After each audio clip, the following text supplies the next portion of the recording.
5 pregnant बहू और खाने को 1 रोटी। गोमती की 5 गर्भवती बहू उसके साथ खड़ी हैं, पूरा मोहल्ला जुटा हुआ है। शारदा आंटी, हम आपकी इज्जत करते हैं, लेकिन इसका ये मतलब नहीं कि आप हमारी सास पर इस तरह का झूठा लांछन लगाएंगी। हाँ, मुझको तो जैसे शौक लगा है झूठ मूठ का लांछन लगाने का। तुम 5 की गरीब सास तो बड़ी दूध की धुली है। अरे मैंने अपनी आंखों देखा है कविता, तेरी सास को मेरे चबूतरे से रोटी चुराते हुए। बस कीजिए शारदा आंटी, सारा मोहल्ला जानता है कि आप किस तरह की छोटी सी बात का तिल का ताड़ बनाती हैं। माँ जी, हम 5 को आप पर भरोसा है, आपने चोरी नहीं की है। कह दीजिए कि आपने चोरी नहीं की, दूध का दूध पानी का पानी हो जाएगा। आखिर गरीब गोमती के सामने ऐसी भी क्या दुविधा भरी परिस्थिति पैदा हो गई कि उसे रोटी चुरानी पड़ी थी, या फिर अमीर पड़ोसन शारदा उसे झूठे इल्जाम में फंसा रही है। तो चलिए देखते हैं। जहां बनिए की दुकान पर ग्राहकों की भीड़ लगी है, वहीं शारदा साल भर का राशन खरीद रही है। ये लीजिए शारदा जी, ये हो गया आपका कच्ची घानी शुद्ध सरसों तेल वाला 20 लीटर वाला 2 डिब्बा। धनिया, मिर्ची, हल्दी, मसाले, चीनी, दाल और चावल की बोरी भी आ गई। और बताइए क्या सेवा करें आपकी? बस लाला, लगभग सारा राशन आ गया। अब जल्दी से सुधा ब्रांड का 5 किलो घी दे दो और 50 किलो शक्ति भोग आटा भी कर देना। जी बस अभी हाजिर करवा देता हूँ। तभी शारदा के बगल में मैला कुचैला झोला लिए खड़ी गरीब गोमती लाचारी के भाव से बोलती है, लाला जी, मैं बड़ी देर से खड़ी हूँ, अब मुझको भी जल्दी से आधा किलो आटा और 10 रुपए की दाल तौल दो। घर पर मेरी 5 गर्भवती बहुएं खाना बनाने की प्रतीक्षा कर रही होंगी। गोमती की बात पर दलबदलू लाला दांत पीस कर बोलता है, अरे दादा, इतना हड़बड़ी क्यों मचा रही हो? देख नहीं रही शारदा बहन का साल भर का राशन तोल रहा हूँ। नकद में रुपया देती है वो। एक तो उधारी भी खाना है और उधम भी मचाना है। पता नहीं ऐसे लोगों को शर्म लाज लगती है कि नहीं लगती। लाला के ताने कसने के चलते गोमती सर गड़ाकर अपनी बारी आने की प्रतीक्षा करती और आधा किलो आटा खरीद कर घर आती है। माँ जी, आप राशन ले आई तो दे दीजिए, खाना बना लूंगी। अरे नहीं संध्या बहू, तुम्हें 7वां महीना चढ़ गया, तुम आटा गूंथोगी तो पेट पर बल पड़ेगा। तुम 5 बैठो, मैं झट से गर्मा गर्म रोटी दाल बनाती हूँ। थोड़ी देर में गोमती चूल्हा जलाकर रोटी बनाती है और 5 को दुख भरे मन से 1.5 रोटी बांट कर देती है। अपनी गरीब साहस को माफ कर देना बहुओं, तुम 5 पेट से हो और ऐसे में मैं तुम्हें पेट भरकर खाना नहीं खिला पा रही हूँ। ऐसा कहते हुए गरीब के अभाव के चलते बूढ़ी गोमती की आंखों से आंसू छलक जाते हैं। तभी 6 महीने की प्रेग्नेंट कविता बात पलटते हुए कहती है, माँ जी, ये 1.5 रोटी हमारे खाने के लिए बहुत है। वैसे भी जब से हमारे पैर भारी हुए हैं भूख ज्यादा नहीं लगती है। चलिए अब आप भी खा लीजिए हमारे साथ। 5 अपनी थाली में से एक निवाला अपनी सास को खिलाती हैं, जिस कारण 5 को आधा पेट खाकर रहना पड़ता है। कुछ महीने पहले रुपएपति कमाने के लिए शहर गए थे। ऐसे में 5 को गर्भावस्था के दौरान खाने पीने का दुख सहना पड़ा। ऐसे ही सिलसिला जारी था। अरे बहुओं, क्या बात है, आज तुम 5 को रोटी पानी नहीं बनानी है क्या? माँ जी, घर में आटा हो तब तो रोटी बनाए ना। राशन के डिब्बे में बड़ी मुश्किल से मुट्ठी भर आटा बचा है, उसमें भी केवल 1 रोटी बन पाएगी। कोई बात नहीं गौरी बहू, मैं लाला जी के यहाँ से थोड़ा और आटा ले आती हूँ। पर जैसे ही गोमती दुकान पर पहुँचती है, लाला उसे बिना आटा दिए भगा देता है। अरे मैंने कोई धर्मशाला नहीं खोल रखी जो रोज उधार में राशन दे दूं। अरे तेरे तो 5 बेटे शहर में कमाने गए थे, तो बोलो मनी ऑर्डर भेजेंगे और जल्दी से जल्दी मेरे यहाँ से जितना उधारी खाया है चुकता कर दो। लाला गोमती को जलील करके उसे घर भगा देता है। तभी मंजली बहू विभा भूखे सूरज से उम्मीद लगाकर कहती है, माँ जी, आप राशन ले आई क्या?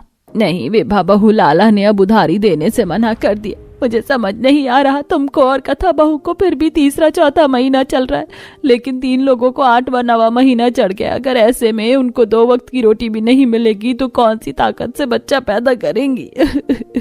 अपने गरीब भाग को सोचकर गोमती फूट फूट कर रोने लगती है। उसकी 5 गर्भवती बहू भी बिलखने लगती हैं। तभी छोटी बहू कथा बोलती है, माँ जी, अब खुद को दोष मत दीजिए। हम 5 गर्भवती बहू के ही भाग्य फूटे हुए हैं, तभी तो हम 2 वक्त की रोटी के लिए भी दुश्वार हो गए हैं।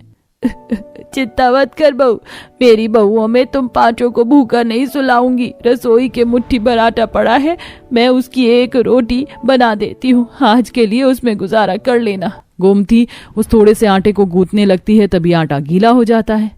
ये भगवान, एक तो मेरी बहुओं के खाने के लिए घर में रोटी नहीं है, ऐसे में आटा गीला हो गया। गोमती रसोई के इधर उधर देखती है, जहां उसको पॉलीथीन में आटे का चोकर दिखता है। इस चोकर को आटे में मिला लेती हूँ, पांचों के हिस्से में एक एक निकाला तो बढ़ जाएगा। भगवान ऐसा दुर्भाग्य किसी की बहुओं को मत देना। कुछ देर में गोमती पतले चादर जैसी एक रोटी बनाकर पांचों को 5 हिस्से में बांटती है। गरीबी जैसे झोपड़ी के अंदर मुंह बाए हुए थी। लो बहू, तुम सबके हिस्से का निवाला पानी के घूंट से खा लो। तरसते मन से पांचों भगवान का शुक्रगुजार करके बदनसीबी भराने वाला खाती हैं, मगर अगले दिन का सोचकर गोमती को नींद भी नहीं पड़ती है। हे भगवान, ये विधाता, आज का दिन तो किसी तरह एक रोटी में मेरी 5 गर्भवती बहुओं ने गुजारा कर लिया, लेकिन कल मैं उन्हें क्या खिलाऊंगी? घर में अनाज के लाले पड़े हैं।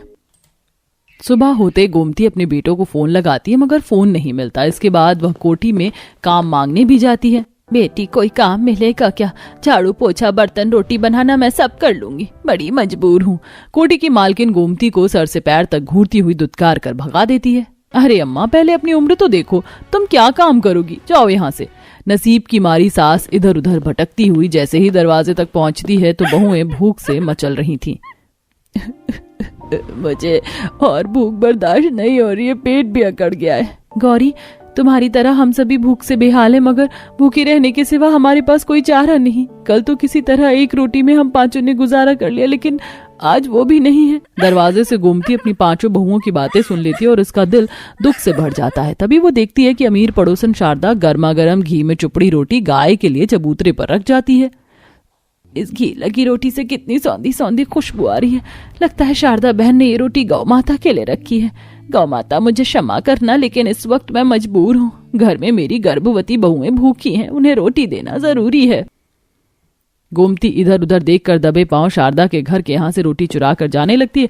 तभी शारदा उसे पकड़ लेती है और आओ देखती है नताओ हल्ला मचा देती है। अरे ओ मोहल्ले वालों, बाहर आओ, बाहर ये देखो हमारे मोहल्ले में कैसी चोरनी सास रहती है। मेरे चबूतरे से रोटी चुरा कर भाग रही थी। थू थू थू थू, बेजुबान जीव का हिस्सा चुरा रही थी। पाप लगेगा तुझको गोमती। अरे शारदा बहन, मैं तुम्हारे हाथ जोड़कर भीख मांगती हूँ, मुझे जाने दो। माना कि मैंने रोटी चुराई है, लेकिन मेरी नीयत साफ है। अरे अब तो सारे मोहल्ले वाले मिलकर ही फैसला करेंगे। मोहल्ले वाले भी शारदा की हाँ में हाँ मिलाते हुए गोमती के मुंह पर कालिक पोत देते हैं। तभी हल्ले गुल्ले की आवाज सुनकर पांचों गर्भवती बहू भी बाहर आ जाती हैं। ये सब क्या तमाशा चल रहा है? ये किसकी हरकत है? किसने हमारी सास के मुंह पर कालिक पोती? अरे किसने हक दिया आप लोगों को? बोलिए। अरे तो क्या तुम्हारी चोरनी सास की आरती उतारे? गौ माता की रोटी चुराई है इसने, वो भी शारदा बहन के घर से। अंत में जब गोमती कोई जवाब नहीं दे पाती तो शारदा तिल का ताड़ बनाते हुए कहती है, देखा मोहल्ले वालों, चोर की दाढ़ी में तिनका। अरे इसने रोटी चुराई है, तभी तो जमीन से सर गड़ा कर खड़ी है। चुल्लू भर पानी में डूब मरना चाहिए ऐसे लोगों को। शारदा, बस बहन बस, मैंने रोटी चुराई क्योंकि मेरी पांचों गर्भवती बहुएं भूखी थी। मेरे पास उन्हें खिलाने के लिए एक दाना नहीं था। अच्छा जी, ये माजरा है सारा? पल्ले नहीं दाने, अम्मा चली पकाने। हाँ।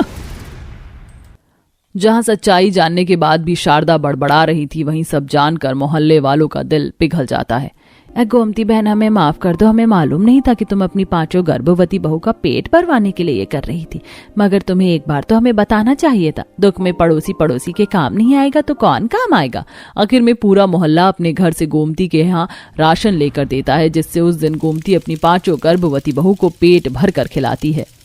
कथा गौरी बहू, और रोटी दूं?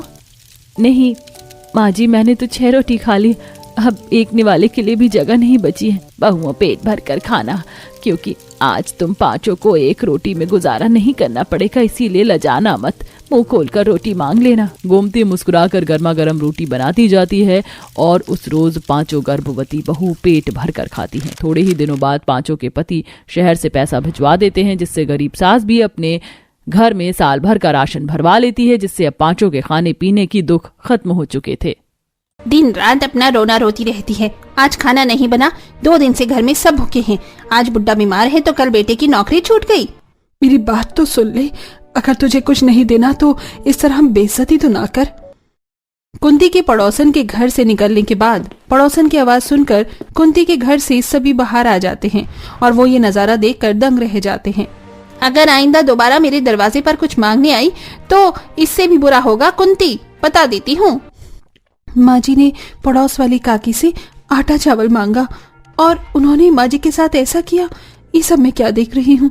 अभी मुझे अपने ससुराल में आए हुए महीने ही हुए हैं और ये सब। चंदा अब अंदर चली जाती है। उसे कुछ भी समझ में नहीं आ रहा था, लेकिन नई नवेली बहू बनकर आई चंदा अपनी सास के साथ ऐसा व्यवहार होता हुआ देख सहम जाती है कि आखिर उसे क्या कुछ देखना पड़ रहा है, वो भी थोड़े से आटा चावल के लिए। और आखिर चंदा की इस गरीब घर में आने की वजह क्या रही होगी? क्या ये सब देखकर चंदा अपने मायके लौट जाएगी? इसे जानने के लिए हमें कहानी में थोड़ा पीछे चलना होगा। चंदा अपने बूढ़े माता पिता और बूढ़ी दादी के साथ हंसी खुशी रह रही थी। सब कुछ अच्छा चल रहा था, लेकिन चंदा की अब शादी की उम्र हो चुकी थी और चंदा के पिता शंकर और माँ सुमन ने चंदा के लिए रिश्ता देखा था। अरे शंकर बेटा, इतना सोच क्यों रहा है? हम भी गरीब ही हैं और हमारी जितनी हैसियत है हम चंदा को उतना दे देंगे। लड़का भी अच्छा है, यही काफी है, बाकी तो इसकी किस्मत। हाँ माँ जी, बिल्कुल ठीक कह रही हैं, सब कुछ अच्छा है। फिर इस रिश्ते को आगे बढ़ाते हैं और जल्द ही शादी की बातचीत करके बिटिया की शादी कर देते हैं। अब होता भी ऐसा ही है। चंदा के परिवार वालों को लड़का पसंद था और शादी की डेट फिक्स करते ही चट मंगनी और पट ब्याह करवा दिया जाता है। अब विदाई के वक्त चंदा की दादी चंदा को अपने पुश्तैनी सोने का कंगन देती है। आज तक भले ही मैंने तुझे कुछ ना दिया हो, लेकिन तुझे इस घर से विदा करते हुए ये अपने पुश्तैनी कंगन दे रही हूँ, इसे संभाल कर रखना। इसकी क्या जरूरत थी दादी? आपका प्यार और आपका आशीर्वाद मेरे लिए काफी है। हाँ, मेरा प्यार और आशीर्वाद हमेशा तेरे साथ है, लेकिन एक बात मेरी हमेशा याद रखना, कभी भी मुसीबत हो तो उस वक्त मुसीबत का सामना डट कर करना। कभी भी मुसीबत से भागना नहीं। हम मुसीबत से जितना भागते हैं वो हमारा उतना ही पीछा करती है। चंदा अपनी दादी की बातों को गौर से सुन रही थी, लेकिन नम आंखों के साथ वो अपने घर को छोड़कर ससुराल आ जाती है, जहां चंदा का ससुराल मायके से काफी ज्यादा करीब था। अब समय के साथ चंदा को वहां रहते हुए करीब 10 दिन बीत जाते हैं। एक रोज चंदा का पति मोहन घर उदास आता है। क्या हुआ? आज तू काम से लौट क्यों आया? जहाँ काम कर रहा था वहाँ का ठेकेदार पैसे लेकर भाग गया। इसका मतलब जो पैसे आज मिलने वाले थे वो भी गए? अरे तो घर में राशन कहाँ से आएगा? हम लोग खाएंगे क्या? मुझे नहीं पता माँ, अब क्या होगा। ये तो बड़ी मुसीबत हो गई, घर में अनाज का एक दाना नहीं है। पूरा घर परेशान हो जाता है और घर में उस दिन कुछ भी नहीं बनता। अब अगले दिन हार कर मोहन के साथ रमेश भी काम ढूंढने निकल जाता है। कुंती भी गांव में लोगों के घर में बर्तन मांजने का काम करने लग जाती है। भाभी, आप ठीक तो हो ना? आपको भूख लगी होगी। मुझे ही नहीं, सभी को लगी होगी, लेकिन क्या पहले भी ऐसा हुआ है? हाँ भाभी, कई बार हुआ है। कभी भैया को काम मिलता है तो कभी नहीं। और आप तो जानती हैं, पापा की तबीयत खराब रहती है और माँ के घुटनों में दर्द रहता है, तो वो ज्यादा काम नहीं कर पाती। शोभा और चंदा बात कर ही रहे होते हैं, तभी वहाँ कुछ लोग रमेश को लेकर आते हैं, जिसकी तबीयत खराब थी। और कुछ देर बाद मोहन भी आ जाता है। मोहन के आने के तुरंत बाद कुंती भी घर आती है। क्या हो गया तुम लोगों को? इतना मायूस क्यों बैठे हो? और आपकी सासें इतनी क्यों फूल रही हैं? आपको मना किया था ना कि बाहर काम ढूंढने मत जाना। पिताजी को तो मैंने भी मना किया था और मुझे भी कहीं काम नहीं मिला। अभी के लिए तो मैं बचा हुआ खाना लेकर आई हूँ। 5 लोग हैं और ये 4 रोटी और थोड़ी सी सब्जी, इसमें ही हमें आज का गुजारा करना होगा। अब सभी उसी खाने में मिल बांट कर खाते हैं। उस वक्त के लिए तो उनका पेट थोड़ा थोड़ा भर जाता है, लेकिन अगले दिन फिर से वही समस्या की, अब राशन कहाँ से आए। लेकिन जो कुंती कल तक घर घर जाकर बर्तन धोकर अपने परिवार के लिए खाने का बंदोबस्त कर रही थी, अब उसकी भी तबीयत बिगड़ जाती है। अब देर शाम शोभा अपने दोस्त नीलम के घर जाती है और अपने घर की स्थिति बयां करती है। इतना कुछ हो गया, मुझे अब बता रही है? एक तो मैंने आज तक घर के बाहर कदम नहीं रखा, तेरे घर के अलावा कहीं जाती भी नहीं और मुझे कुछ आता भी नहीं। देखो बेटा, जो स्थिति तुम्हारे घर में है उसे तुम्हें और तुम्हारे परिवार को मिलकर सुधारना होगा। अपने गांव के मुखिया जी है ना, उनके गोदाम में अनाज की बोरियां भरी जाती हैं, जिसके लिए वो औरतों को अच्छे खासे पैसे देते हैं। नीलम की माँ की बात सुनकर अब शोभा भी काम की तलाश में जाती है, लेकिन वो मुखिया का बेटा शोभा के साथ बदतमीजी करने लगता है। अरे तुम्हें काम की क्या जरूरत है? तुम बस एक बार हाँ तो कर दो, उसके बाद तो मौज ही मौज। शोभा डर जाती है और घर वापस आ जाती है। नीलम के घर से आने में कुछ ज्यादा समय नहीं लगा ननन जी आज आपको? शोभा उस वक्त किसी को कोई जवाब नहीं देती। अब अगले दिन मोहन को बोरियां उठाने के कुछ पैसे मिलते हैं, जिससे एक दिन का राशन आता है और घर में सभी भरपेट खाना खाते हैं। और ऐसे ही धीरे धीरे चंदा की शादी को महीना बीत जाता है। और इस बीच चंदा ने जो कुछ देखा उसके बारे में सपने में भी उसने नहीं सोचा था कि कभी उसे भूखा सोना पड़ेगा। अब एक रोज फिर से ऐसी ही नौबत आन पड़ती है और इस बार 2 दिन तक भूखे रहने के बाद चंदा के पेट में दर्द होता है। मेरे पेट में दर्द हो रहा है, अब मुझसे भूख सहन नहीं हो रही। अजी मुझे तो समझ ही नहीं आ रहा, हम लोगों को तो भूखे रहने की आदत है, लेकिन बहू को भूख सहन नहीं हो रही। 2 दिन से घर में किसी ने कुछ नहीं खाया है। इस वक्त मुझे तुम लोगों का साथ देना चाहिए, तो मैं बिस्तर पर हूँ। अब कुंती किसी को बिना बताए अपने पड़ोसन के यहाँ एक बड़ी सी कटोरी लेकर पहुंच जाती है और उसे थोड़ा सा चावल मांगती है, लेकिन पड़ोसन कुंती की बात सुनते ही उसका कटोरा हाथ से छीन कर फेंक देती है और उसे घर से निकाल देती है। अगर अब दोबारा मेरे घर आई ना कुंती, तो मैं तेरे साथ इससे भी बुरा करूंगी। जब देखो तब रोना धोना लगा कर रखती है। आज मेरे घर में खाना नहीं बना, 2 दिन से किसी ने कुछ खाया नहीं। अरे मैंने क्या तेरे परिवार का ठेका लिया है? अगर तुझे कुछ नहीं देना तो इतना चिल्ला क्यों रही है? देख जरा, आस पड़ोस के लोग जमा हो गए हैं। आवाज सुनकर कुंती के घर के लोग भी बाहर आ जाते हैं और चंदा तो ये नजारा देखकर दंग रह जाती है। लेकिन मोहन अपनी माँ को घर लेकर आता है। मुसीबत में हमेशा हिम्मत रखनी चाहिए। आज के लोगों में इंसानियत नहीं रही, कलयुगी लोग हैं ये। क्या जरूरत थी उसके पास जाने की? इधर शोभा जब अपनी माँ के साथ ऐसा होता देखती है तो वो फूट फूट कर रोने लगती है और ये देखकर चंदा शोभा को चुप कराती है। तभी शोभा अपनी भाभी को गले लगाकर कहती है, भाभी शायद आपको पता नहीं है, मैंने भी कोशिश की घर की स्थिति सुधारने की, लेकिन मेरे साथ इतना कुछ हो गया। चंदा जब अपनी ननंद की बात सुनती है तो उसके पैरों तले जमीन खिसक जाती है। शोभा मुखिया के बेटे द्वारा की गई हरकत अपनी भाभी को बता देती है। अब सुबह पास के मंदिर जाकर भगवान के सामने वो रोती है और उनसे कहती है, ये कैसे दिन दिखा रहा है तू मुझे? क्यों मेरे साथ ऐसा कर रहा है? मेरा परिवार कितना दुखी है, आखिर तू मुझसे चाहता क्या है? काफी देर मंदिर में अपने दिल की बात भगवान से कहकर चंदा घर आती है और देर रात सोती है। तभी उसके सपने में उसकी दादी आती हैं और अगले दिन सुबह सुबह उठते ही अपनी दादी के सोने के कंगन सुनार के यहाँ वो गिरवी रखकर ढेर सारा राशन लेकर आती है और अपने घर में ही एक दुकान खोल लेती है। बहू मुझे विश्वास नहीं हो रहा, तो इतना सारा राशन लेकर आई है। मुसीबत में हमेशा हिम्मत रखनी चाहिए, ऐसा दादी कहती थी। अब चंदा के घर में उस दिन के बाद राशन की तो कमी नहीं होती, लेकिन करीब 1 महीने बाद जिस पड़ोसन ने कुंती को घर से धक्के मारकर निकाला था, वही पड़ोसन अब चंदा के पास उधार राशन मांगने आती है, क्योंकि उसके पति की तबीयत खराब थी और बेटा काम से हाथ धो बैठा था। बहू नहीं, इसे कुछ मत देना, इसने उस दिन मुझे कैसे धक्के मारकर निकाला था। 2 दिन से कुछ नहीं खाया है, मेरी मजबूरी समझ कुंती। माँ जी, ये इनका विचार था कि उन्होंने आपको कुछ दिया या नहीं, लेकिन जिस दौर से हम गुजरे हैं उस दौर से कोई और न गुजरे। देखो देखो जरा, कुंती की बहू का दिल कितना बड़ा है। कुछ समय पहले ऐसा दिन कुंती का भी था, लेकिन उस वक्त तुमने इनकी मदद नहीं की थी। चंदा की मुसीबत में अपने परिवार का इस तरह साथ देना सोने पर सुहागा हो जाता है और उस दिन के बाद चंदा के ससुराल में किसी पर भूखे सोने की नौबत नहीं